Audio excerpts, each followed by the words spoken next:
casos de aborto. Y esto fue por una decisión por 5-4, una decisión muy ajustada. Y bueno, al mismo tiempo hoy día se publicó en algunos medios un comunicado titulado "En una sociedad democrática el debate sobre el aborto debe continuar", firmado entre otras personas por la doctora Susana Chávez, que es obstetriz, especialista en derechos sexuales y reproductivos, con quien estamos ahora, y miembro de PROMSEX, que es una asociación sin fines de lucro destinada a promover no el sexo como aparentemente dice el nombre, sino promover los derechos sexuales, ¿no es cierto? Efectivamente. Doctora, ¿cómo estás? Buenas noches. ¿Qué tal? Buenas noches. ¿Qué tal? Bueno, estos son los hechos de hoy día, ¿no es cierto? La comisión no ha aprobado reconsiderar este asunto, pero comienzo con una pregunta, que usted no es abogada, pero la Constitución establece que en su artículo número 1, además, o 2, perdón, que toda persona tiene derecho a la vida, a su identidad, a su integridad moral, psíquica y física y a su libre desarrollo y bienestar. El concebido es sujeto de derecho en todo cuanto le favorece. Esto aparentemente descartaría la posibilidad del aborto eugenésico y el aborto por violación. No, señor Althaus, porque fíjese que justamente la consideración del aborto terapéutico, que se hace como una excepción, es decir, si bien se considera la vida desde la concepción, hace una excepción, y ya lo hizo desde 1924, al incorporar justamente el aborto terapéutico cuando se presenta riesgo para la salud de la mujer de forma grave o daño permanente. Entonces, lo que hace esta introducción, digamos, de esas dos causales, es simplemente ampliar. Al aborto terapéutico le amplía también la posibilidad frente a malformaciones o daños que sean incompatibles con la vida o cuando este embarazo es producto de una violación.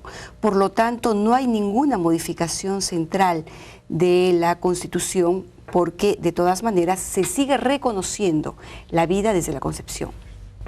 Bueno, pero si, digamos, en el caso de un aborto producido por una violación, es decir, como consecuencia de una violación, ahí no hay necesariamente ningún peligro para la vida del... Se reconoce plenamente que el tema de violación, por ejemplo, genera un grave daño a la salud mental. Y cada vez se reconoce que la salud es una cuestión integral, tanto salud física como mental. Y hay casos, digamos, para traer nada más, por ejemplo, que se relacionan a suicidios. Usted sabe que desde hace por lo menos 4 años en el Ministerio de Salud se están registrando tasas de suicidios. Ese es en el caso, digamos, cuando esto interviene con un tema de, obviamente, un embarazo rechazado genera un problema de salud mental. Pero también imagínese usted, por ejemplo, en niñas menores. Acabamos de tener un caso en Huánuco el año pasado, me parece, de una niña de 8 años embarazada. Por ejemplo, en este caso, ¿qué se hace? Definitivamente ¿8 años? 8 años. Bueno, pero eso es un caso absolutamente excepcional. Es decir, pero digamos la violación, pero por supuesto. A los 8 años hay capacidad de ser embarazada. Lamentablemente, por supuesto, puede haber. Y eso es una prueba, digamos, de que efectivamente esta niña fue violada. Entonces, allí es donde entra justamente ese tema de conflicto. Entonces, es un tema muy difícil de discutir. Yo creo que lo primero que uno hay que entender que justamente lo que ha aprobado hoy día la Comisión no es aprobar ya la incorporación de estas dos figuras legales. Lo que ha aprobado es que esto pase al debate del Congreso y por lo tanto abrirse a una discusión mucho más amplia para entender justamente en qué consisten estas dos figuras legales. Usted es obstetriz. ¿Cómo es exactamente el asunto del número de abortos? Aunque esto, me imagino que hay estudios, hay un estudio al que he accedido de una doctora, Delicia Ferrando, que es demógrafa, y ella sostiene en este estudio que calcula, porque son cálculos que se hacen en base a ciertas técnicas, que el número de abortos en el año 2007 fue de 371.420. Ella, en fin, usa una serie de maneras de calcular el asunto. Pero según el ministerio, el ministro estuvo ayer acá, según el ministro, estos no pasarían de 160.000, le dice que hay 684.000 gestaciones al año, esto fue el 2008, y 523.000 nacimientos, de modo que la diferencia es de 161.000 entre pérdidas y abortos, porque no necesariamente son abortos, son pérdidas, digamos, naturales. Ya, le explico. En el embarazo más o menos se espera un 5% de pérdidas espontáneas del embarazo cuando esto es identificado, diagnosticado. Pero previo al diagnóstico, más o menos se estima que un 60% de los huevos fecundados se pierden. Y se pierden por alguna razón que inclusive no está ni siquiera identificado por la mujer en el propio proceso. Hay un proceso de selección natural. Entonces, eso, digamos, separemos. Pero una vez diagnosticado el embarazo, más o menos espontáneamente se estima que un 5% de embarazo se pierde. Y eso sucede aquí en el Perú, sucede en Estados Unidos, en Canadá, en cualquier contexto. Ya. Pero hay otro porcentaje que ocurre, digamos, que son interrupciones o abortos, en el cual no se puede medir porque estos ocurren en la mayor cantidad dentro de un tema de clandestinidad. Alan Guttmacher, el Instituto Alan Guttmacher, es una organización mundial con sede en Estados Unidos que desde hace más o menos desde el 94 viene midiendo bajo una metodología el estimado sobre aborto. Y esto se ha hecho en muchos países porque justamente no se cuentan con data sólida que nos diga efectivamente cuántos abortos se están produciendo.